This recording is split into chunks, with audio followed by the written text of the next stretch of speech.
Ladies and gentlemen, the Granite Furniture Company, with stores in Sugar House, Murray, and Provo, presents... The Hall of Fantasy. Welcome to the Hall of Fantasy. Welcome to the series of radio dramas dedicated to the supernatural, the unusual, and the unknown. Come with me, my friends. We shall ascend to the world of the unknown and forbidden, down to the depths where the veil of time is lifted and the supernatural reigns as king. Come with me and listen to the tale of The Judge's House. The Granite Furniture Company brings you the Hall of Fantasy. Listen now to original tales of the imagination and some of the classics of the supernatural as we take you down the corridors of the Hall of Fantasy to the mysterious realms of the unknown. These are stories of eerie and fantastic thrills brought to you by your friends at the Granite Furniture Stores.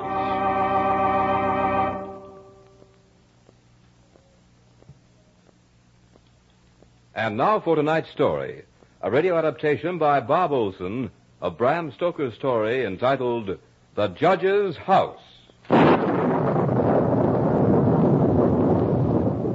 Justice. Peace. How can we be certain of either when hatred burns unchecked, even beyond the grave? I am Malcolm Lane. This is my story. I want to tell it to you while there is still time. I watched them carry the parcels into the judge's house. Mrs. Whittam, whom I had engaged as my housekeeper for the next 3 months, was directing the activity. She was an amusing little character. I had to promise that she wouldn't have to stay in the house after it began to get dark. The upholsterer's man was coming up the pathway with a cart and a new bed. Mrs. Whittam had insisted on this one new piece of furniture because, as she put it... A bed that just hasn't been aired for 50 years is not fit for young bodies to lie on. And she was right, of course. But my head was too full of plans for study to worry about such details as my living quarters. As for the tales about the harsh old judge whose house this had once been, I had only a mild enthusiasm. He must have been quite a character, though, to make an entire village fear him and his house, even 50 years after his death. Mrs. Whittam was positive there was something about the old place, though she nor anyone else quite knew what it was. The consensus of opinion, however, was that they would not take all the money in Drinwater's bank to spend an hour here alone. But Mrs. Whittam startled me with a very rational statement. The place is full of rats, and rats is bogies, just the same as bogies is rats. That explanation suited me very well, for as I said once before, my head was full of plans to study. Examinations were coming up soon, and I had paid 3 months' rent on this old house, so that I would be assured of peace and quiet while I prepared for them. The only mysteries I'm interested in, Mrs. Whittam, are those of harmonical progression and elliptical functions. They're mystery enough for me. Not that you won't find company here, Mr. Lane. I've already cleaned all of 50 years of dust from everything. Oh, but that waistcoat in this room must be hundreds of years old. And you'll find creaky doors aplenty, and loose flats all over, ready to flap in the wind. And bureau drawers that stick and then fall down in the middle of the night. And don't forget the rats. No, Mr. Lane. Don't forget the rats. The workmen were all gone, and but for the busy little figure of the housekeeper, I was alone. It was for this that I'd taken the tiresome ride to Benchurch, a remote little town that had all the attractions of a desert. It was drawing close to evening as Mrs. Whittam was unpacking the last hamper, and I could see that she was beginning to cast worried glances about as the shadows began to creep into the corners of this huge dining room I'd chosen for my living quarters. Oh, you may go now, Mrs. Whittam. It's getting dark in here, and I'm sure you're anxious to get home. You've done well with this old room. I shall reward you with complete possession of this house for the last 2 months of my tenancy. 3 or 4 weeks will be all I'll need, and I'd hate to see that rent money go to waste. Thank you kindly, sir, but I wouldn't stay I there know, for all the money in Drinkwater's bank. I'm really grateful, for I do want to be alone. And if you were not so opposed to it, I might be tempted to accept your company. Ah, you young gentlemen. You fear nothing, and I'm certain you'll get all the solitude you need here. Good night, sir. You'll find your supper beneath the cloth. Good night, Mrs. Whittam. Oh, yes, this was comfort. After I'd finished my supper, I cleared the great oak table and got my books out. Then when I'd put fresh wood in the fire and trimmed the lamp, I sat down to a spell of hard work. I hardly looked up from my books until nearly 11 o'clock, at which time I threw some more wood in the fire and indulged in one of my most deeply ingrained habits, that of tea drinking. I thoroughly enjoyed tea and drank it this night with a sense of real enjoyment. Soon the new wood I had thrown on the fire began to crackle, and the new flame threw quaint shadows about the great old room. And as I sat there sipping my tea, I reveled in a complete sense of isolation. Then, for the first time, I noticed the noise of the rats. Strange, I hadn't heard them before. Maybe they're just getting used to me. But they're bold enough now. How busy they were. What strange noises they made. Up and down the old wainscot they went, and over the ceiling and over the floor, racing and gnawing and scratching. There were so many of them that I'd have sworn that if they set their strength to it, they could have carried the house away. I had a smile when I recalled the words of Mrs. Whittam. Rats is bogies, and bogies is rats. The stimulation of the tea gave me a sense of security, and I grabbed the lamp to take a good look around the room. Strange why such a beautiful old place should have been so neglected for all this time. The carving on the oak panels of the wainscot was fine indeed, and that around the doors and windows was of rare merit. I saw some old pictures on the wall next to the fireplace, but they were coated so thick with dust that I couldn't distinguish any of their details, even though I did hold the lamp high above my head. Now and then I would get a quick start as the light fell upon the old walls and disclosed the glittering eyes of a rat as he would stick his face out of a hole or a crack. In an instant, it would disappear with a squeak and a scamper. Another object that struck me as odd was the rope of a great alarm bell that hung in the corner of the room on the right-hand side of the fireplace. After my inspection tour, I sat in a high-backed chair that was near the fireplace and sipped from another cup of tea. For a while, I thought the noise of the rats would drive me to distraction, but that eased off and I became accustomed to it, the same as a person gets used to the roar of water when he camps beside a stream. Soon I was so engrossed in a mathematical problem that I forgot everything else in the world. But since the solution to the problem came stubbornly, I looked up and was surprised to see that the fire had fallen to a dull red glow. There was a sudden quiet, the strange hush that comes in the hour before dawn. I became aware for the first time that the noise of the rats had ceased. When it had happened, I couldn't remember. But something instinctive told me that it had been in the last few moments, and that it had been sudden. I looked up, and what I saw was a most amazing thing. For there on the high-backed chair sat an enormous rat staring at me through deadly, malignant eyes. I tried to frighten it away, but it didn't stir. I made a motion as if to throw something at it. But it only bared its teeth angrily, and its cruel eyes shone all the more bright. I'd grabbed the poker from the hearth and was going to kill the creature. But before I could reach it, that enormous rat jumped to the floor, and with a squeak that sounded like a consummate hit of the whole world, scampered up the rope of the alarm bell and disappeared in the darkness. Then, as if by a signal, the noise of the other rats started all over again. By this time, I gave up working my problem and bartered it for some much-needed sleep. It was Mrs. Whittam who woke me as she came in to make up the room. You're much paler this morning, Mr. Lane. I am? You shouldn't stay up so late with your work. It isn't good for you. But tell me, how did you spend the night? I was certainly glad to see you. Alive? Oh, yes, that was quite all right, Mrs. Whittam. The something didn't worry me too much. But the rats certainly held themselves a camp meeting. There was one that sat up in that chair by the fireplace and wouldn't go away until I chased him with a poker. It was the biggest old devil I've ever seen. Old devil? Maybe it was the old devil. I only meant Never that... you mind, sir. Many a true word is spoken in jest. Well, pardon me, Mrs. Whittam. I didn't mean to be rude. But the thought of the old devil himself sitting in that chair last night struck me as being rather funny. And it's a good thing you can laugh. But all the same, if I were to spend the night here tonight, oh, heaven forbid, I'd make sure I was ready for him. That night, the rats put on an earlier show, for their scamperings began almost as soon as I'd finished with my supper. The cursed creatures seemed to get on my nerves, and I sat there and puffed my pipe. While they squealed and scratched and gnawed. They seemed to grow bolder by the minute. By now they were coming to the chinks and cracks in the wall until their eyes shone like miniature lamps when the firelight struck them. They'd even make bold sallies under the floor, and I'd have to frighten them away by pounding on the table with my fist. That was how I passed the early part of that night.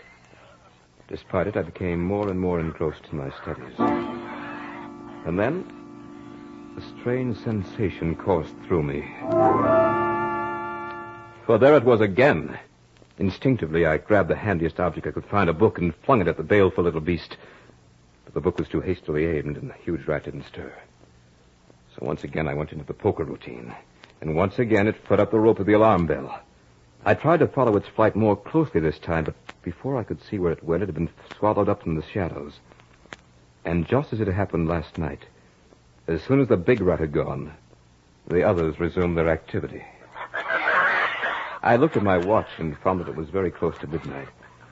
I built up the fire and brewed myself a pot of tea. I tried to get back to my work, but I suddenly became curious to know where the rat had disappeared to. For I was certain that tomorrow I would most likely get myself a rat trap. I gathered all my books about me and put them in a handy position for throwing. Then I took the rope of the alarm bell and placed the end of it upon the table underneath the lamp, where there'd be plenty of light on it. As I picked up the rope, I was amazed how pliable and strong it was. Ideal, I thought, for hanging a man. Soon my preparations were complete. Now, this time, my friend, I intend to learn more about you. Once again, I was hard at my work, and the noise of the rats was forgotten. But just as suddenly as before, I was aroused by that same sense of startling silence. I was conscious of a slight movement in the rope at my elbow. Without stirring, I checked to see if my pile of books was at easy reach. It was. I cast my glance up the rope just in time to see the huge rat drop from it to the back of a high oak chair. I grabbed a book and hurled it. With amazing agility, the rat sprang aside and dodged it. I threw a second and a third, but each time it managed to dodge my battery. It was almost funny, almost. Finally, when I was down to the last book, I took careful aim, and as I did this, the rat squeaked and seemed afraid. I let the book fly. It struck the rat with a resounding thud. It gave out a shrill, terrified shriek, and running up the back of the chair, made a desperate leap, and with the speed of a bolt of lightning ran up the bell rope. The lamp rocked with the strain, but it didn't topple. Then I saw the rat leap to a molding and disappear through the hole in one of the big pictures that hung on the wall. I made a mental note of the exact spot. Third picture from the fireplace, huh? I'll remember that and have Mrs. Whittem scrub it clean the first thing tomorrow morning. I began to pick up the books I had thrown at the rat. As I did so, I took a good look at their titles. Conic sections. Mr. Rat doesn't seem to mind that. Neither did he this one on cycloidal oscillations. And this one on thermodynamics he dodged very neatly. Oh. Here's the book that got him. As I looked at the title of the book that had finally hit the huge rat, I could feel a pallor spread across my face. For the title of that book was The Holy Bible.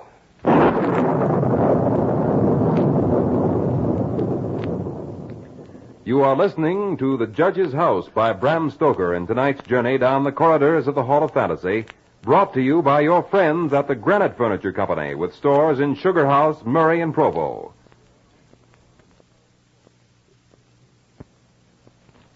And now back to the story by Bram Stoker entitled The Judge's House.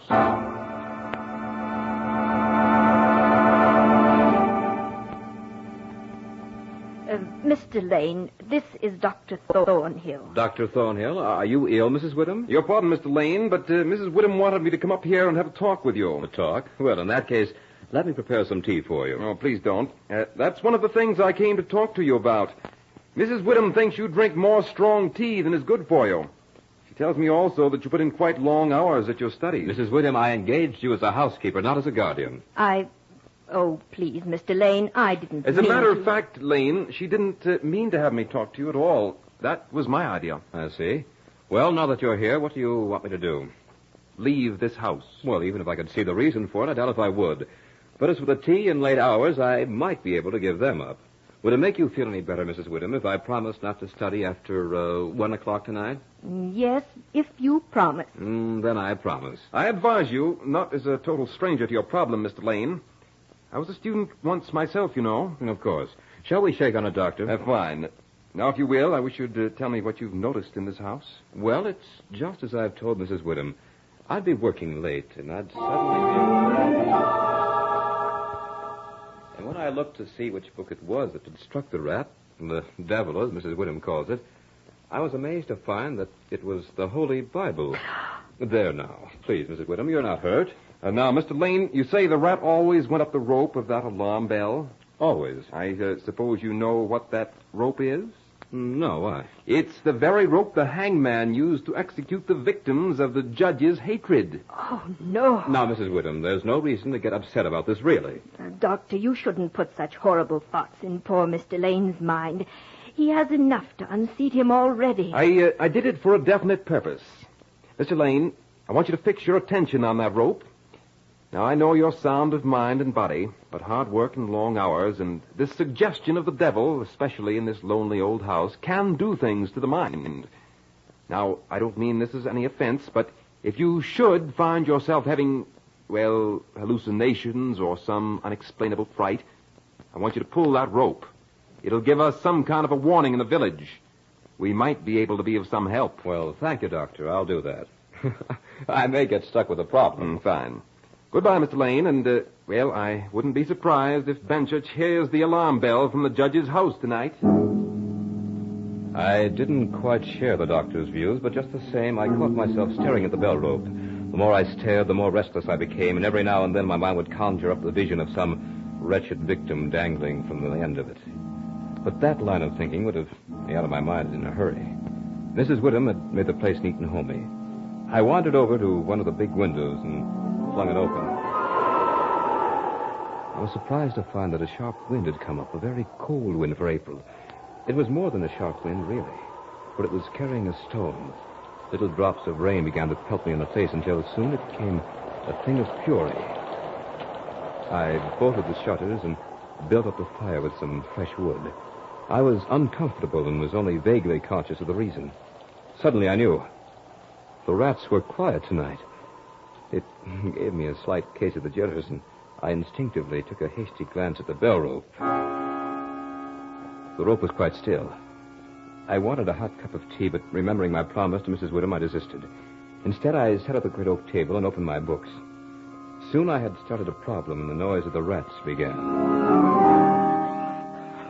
For the first time since I had taken up residence in the judge's house, I was glad to hear those rats. I had worked for an hour or so and suddenly became conscious of the furious storm outside.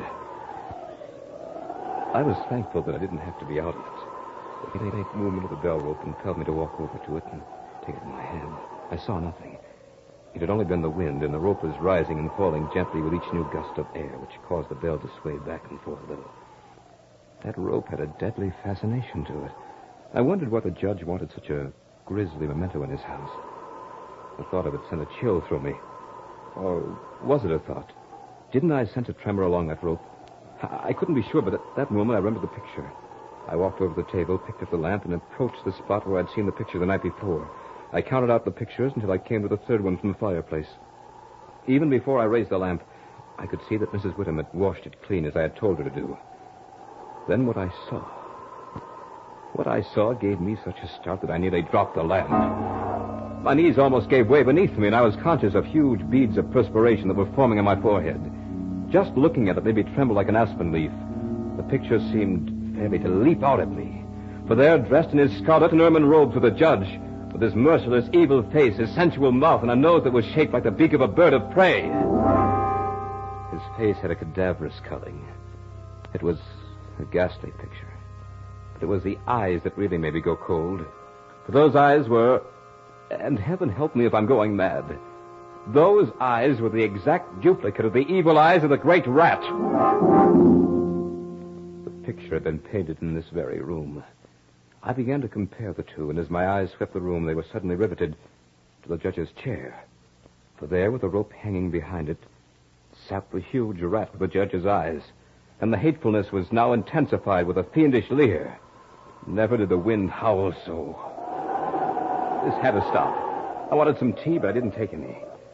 The doctor had been quite right. My nerves must have been getting drawn pretty taut. Strange, too, because I never was in better health. Well, no tea. We'll substitute some brandy. Let's see now.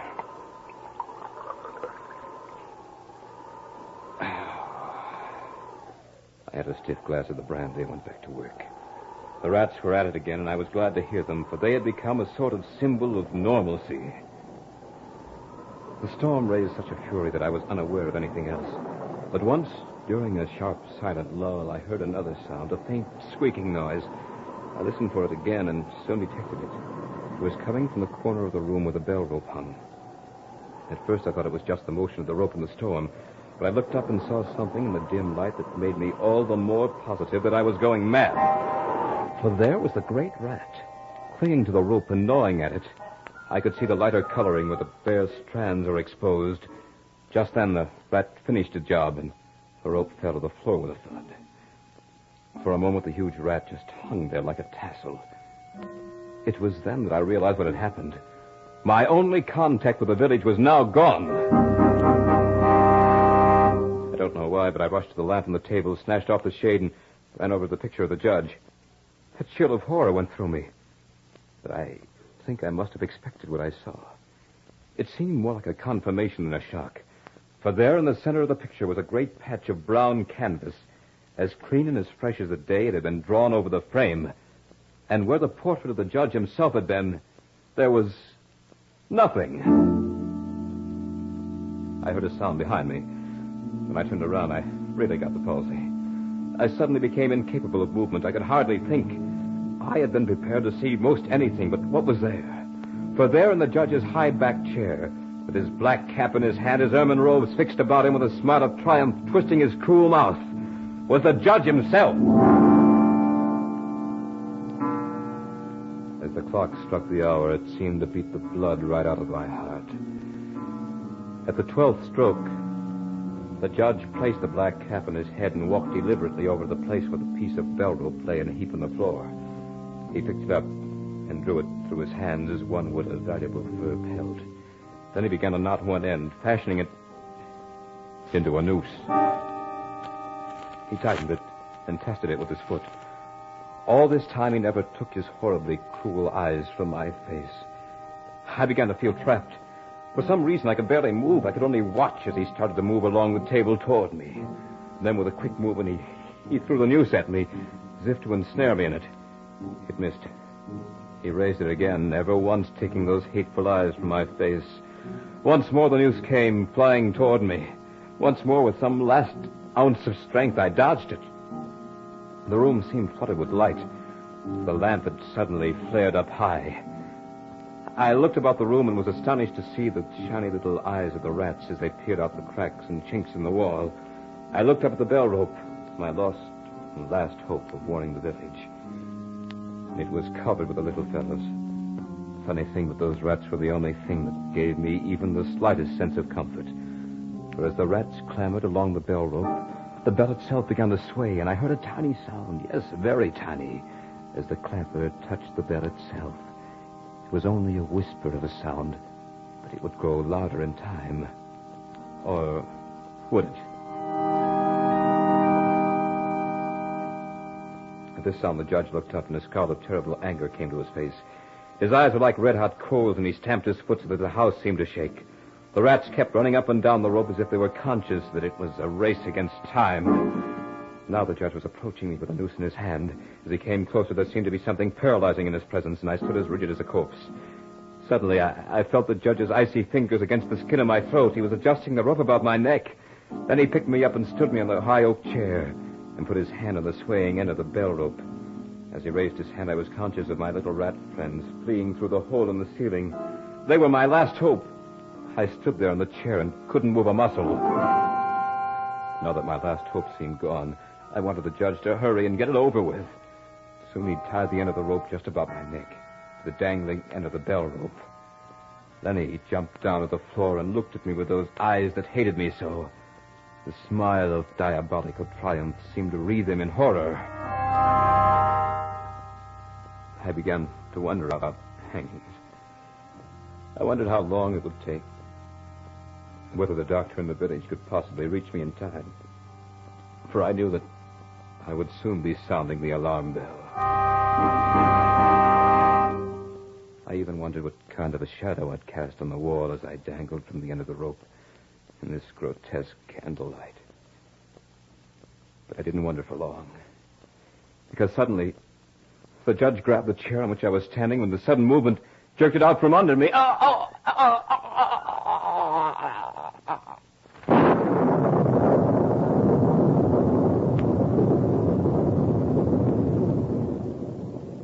So runs the tale of The Judge's House.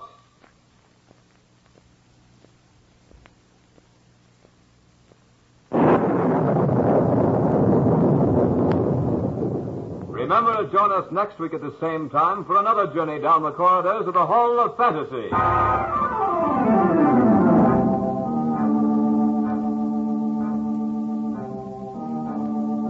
Tonight's program was adapted from the story by Bram Stoker entitled The Judge's House.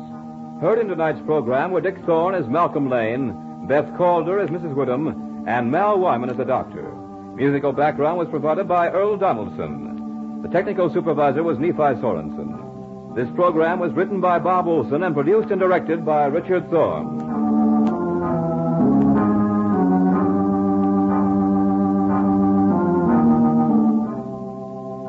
Remember, be with us again next Sunday night on Call at 8:30 p.m. when the Granite Furniture Stores in Sugar House, Murray, and Provo will take you on another journey down the corridors of the Hall of Fantasy.